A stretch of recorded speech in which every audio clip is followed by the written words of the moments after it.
A bombshell report described the abortion provider Planned Parenthood as in crisis. A New York Times article cites botched abortions, failed procedures, and undertrained staff as the clinics struggle financially.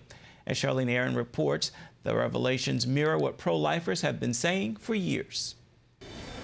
The report comes as Planned Parenthood clinics across the country are shutting down and facing a slew of lawsuits. Many say the future of the nation's leading abortion provider looks more uncertain than ever.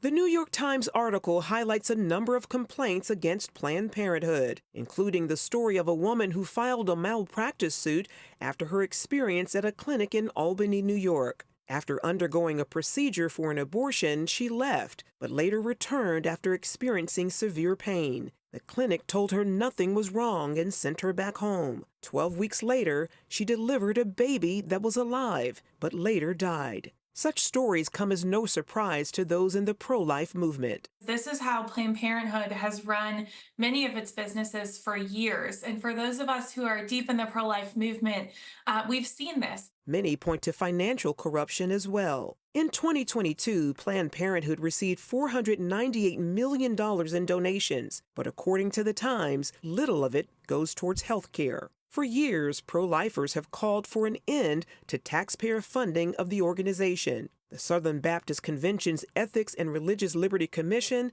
is renewing that push, urging Congress to defund the group under the new Trump administration. The American people should not be forced to subsidize an organization that profits from the deaths of innocent lives, reads a letter on the group's website. Katie Glenn Daniels of Susan B. Anthony Pro-Life America agrees. They've shown that they are not good stewards of our money. And there are millions of pro-life Americans and even millions of pro-choice Americans who say, I don't want my taxpayer money going to pay for abortions. The report also listed high turnover at Planned Parenthood clinics, lack of proper training for staff, and clinics in desperate need of upgrades and repairs. With a number of clinics closing, lawsuits piling up, and several states cutting Medicaid funding, some say Planned Parenthood may be losing its grip on the abortion industry. The writing should be on the wall. They receive $700 million in taxpayer funds. Planned Parenthood shouldn't be receiving a single dime in taxpayer funds. They are a corrupt abortion chain that should be shut down instead. Charlene Aaron, CBN News.